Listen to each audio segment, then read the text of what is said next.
Practice 1. You will hear a lecture about the situation of wild animals, especially wild boar. First, you have some time to look at questions 1 to 10.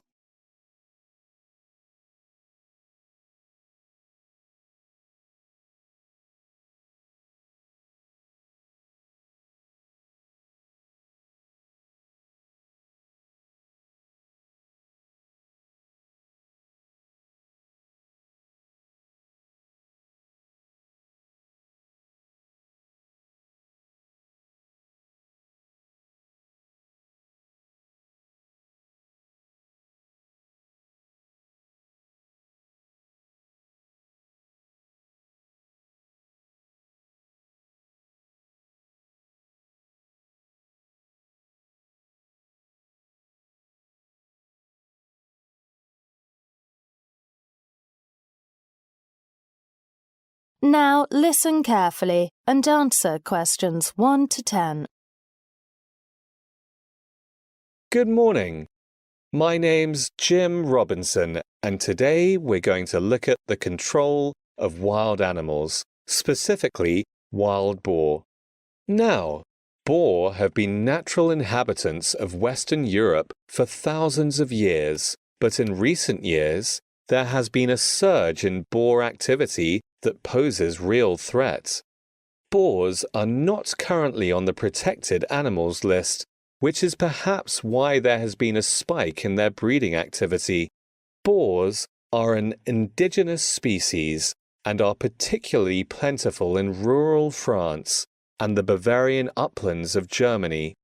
Boar hunting is a European tradition that goes back to Roman times and became particularly popular among courtiers during the Middle Ages. Even during the 20th century, boar hunting was seen as an integral part of rural life. The decline in boar hunting has obviously led to a rise in the boar populations of Europe, and the situation has reached a critical point, with boar posing a critical threat to the environment. Proponents of boar hunting cite this factor as a major reason why boar populations should be contained. Boar also pose a threat to humans too, with countless reports of people being injured during boar attacks. The origins of the wild boar have roots in Germanic, and this perhaps explains their prevalence in Germany. The problems with the boar population, Germany, have ramifications for the rest of Europe, as boar packs migrate towards Central and Eastern Europe. One of the main issues that is of great concern is the transmission of diseases that infect other species. Dairy farmers in France are particularly concerned as many of them have seen their herds depleted by infections. The methods for containing boar populations have been looked at in great detail, and numerous options are available. One is to encourage more boar hunting in wild regions, such as mountains and forests. Hunters would be given licenses to hunt, either for food or sport. Of course, boar do pose a threat to human life, so this possibility must be looked at with caution. One method that must be ruled out is poison, as legislation has been introduced prohibiting this. Such methods were tried with rabbits in the 1960s, and this had a disastrous impact on the food chain. The introduction of natural predators into the ecosystem is also an option that can't be considered. The only known predators of boar in the world are wild cats, like lions and tigers. Obviously, there's no way such animals can be allowed to roam the mountains and forests of Europe.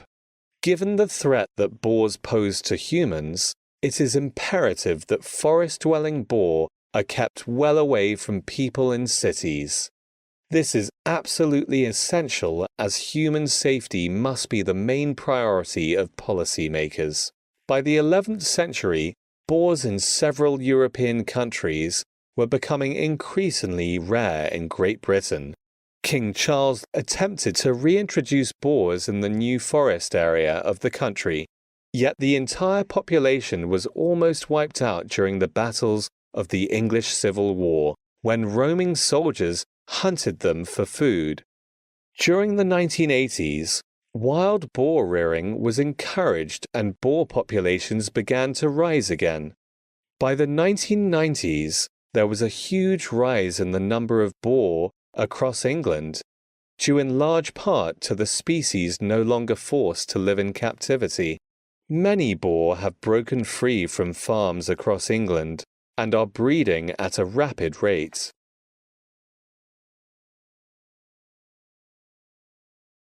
Aside from their environmental threats, boars also pose a problem for farmers growing crops and vegetables. Other species such as red deer are a threat to farm produce like grain and potatoes, but boars certainly present the most serious risk. The damage done to the farming industry is estimated to cost millions of pounds, and insurance payments as a result of this have spiked in the last decade. Red deer are predominantly confined to forest areas, and it is unusual to see them outside their habitats during the summer months. However, as the weather gets colder, they can be seen looking for food around local villages and fields. Red deer have their origins in Asia and are ruminant species, which means they have a stomach that consists of 4 compartments, much like cows. They are slaughtered for food and their meat is sold as venison and is increasingly popular among consumers. There are 9 subspecies of red deer, with 3 of them on the endangered species list. The deer population doesn't pose the same threat as the boar population, but it certainly needs to be addressed. Forest areas are their main habitats, and they are now breeding at a much higher rate than in previous years. Of course, deer are an important part of the food chain and are an important part of the hunting traditions of the UK, so it is important that their population is kept stable for this reason.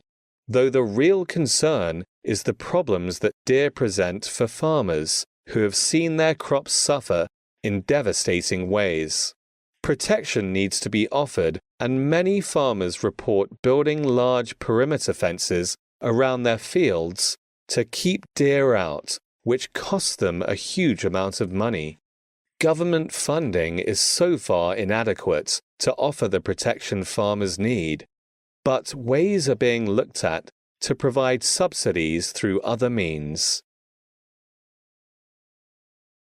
That is the end of practice 1. You now have half a minute to check your answers.